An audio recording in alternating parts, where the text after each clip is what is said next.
And FEMA's acting director is stepping down. David Richardson gave his 2 weeks notice today to the Department of Homeland Security, which oversees FEMA. The Washington Post first reported this story. Richardson's short tenure was mirrored with eyebrow-raising moments, including once when he told staffers he didn't know there was a U.S. hurricane season, though he later said it was a joke. Scripps News Washington correspondent Stephanie Lieberman is at the White House and has been following this story. Stephanie, critics have insisted that Robertson was in over his head because he didn't have the experience to manage something like FEMA, but he still got the nod from the White House. Was his resignation a surprise? Hey, Andrew. Well, it certainly was not something that we were expecting or had on our agenda to happen today. But as you were just noting, he was certainly a controversial leader for the agency. He had been leading since May. He replaced the previous acting administrator who was ousted from the job after about a day after testifying before Congress that he believed that FEMA should remain a federal agency, not something that they believe that the Trump administration should dismantle, something that the president and DHS Secretary Kristi Noem have discussed. So Richardson had been leading since May, but there were a lot of reports on him not exactly being the best leader for the agency. Reports that he was absent or difficult to reach, especially in some key disaster times, like during the immediate aftermath of the Texas flash flooding that took the lives of dozens of people. There was also a significant drop in staffing at FEMA that some say have led to delayed responses for Americans when they try to reach out to the agency for help. And we definitely know that there were concerns, especially from Democrats on the House Oversight Committee. They had sent multiple letters to Richardson asking for information, asking for responses to some of the reports. They sent letters in July, in September, and October, and another one just 2 weeks ago in early November, trying to demand more information and raising a lot of concerns about how the agency was being run, about how the agency is making decisions in grant funding, and the agency's ability to just be prepared for, whatever that next natural disaster might be, Andrew.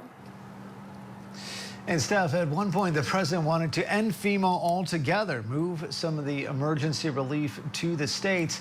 It's kind of gone back and forth on that since then. But where do things stand now with FEMA? I think the questions are still looming about what the future of the agency looks like. The president, as you note, has repeatedly mentioned trying to move the emergency management process, trying to put that onus more on the states to respond to their own federal disasters. There was actually a lawsuit filed just earlier this month by about a dozen states who are trying to push back and oppose a new methodology that the Trump administration is using in deciding and handing out grant money. But it's important to note that FEMA is not just about responding to a natural disaster after the fact. FEMA sends out millions and billions of dollars in grant funding that helps local jurisdictions just with everyday emergency management. The funding from FEMA is a critical part for how local cities and towns and counties across the country are ready and how they have their local emergency operations ready to go in the case of a more local disaster that might not require a federal response. There's also grant programs that focus on security at U.S. ports, working alongside the U.S. Coast Guard. So FEMA does a lot more than just respond to a flash flood or respond to a hurricane in the immediate aftermath. So I think there are certainly questions about what exactly the future of the agency will be, whether the president and DHS Secretary Kristi Noem will try to dismantle the agency and try to put all of that pressure back on the states.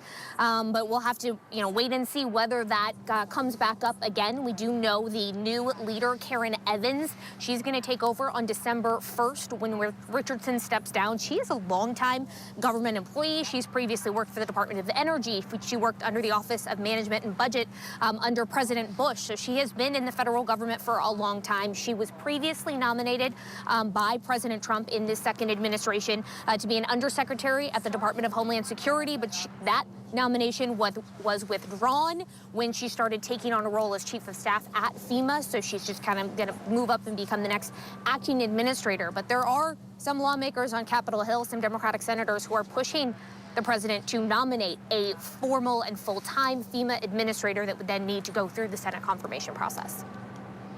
All right, Scripps News Washington correspondent Stephanie Lieberman for us at the White House. Stephanie, thank you.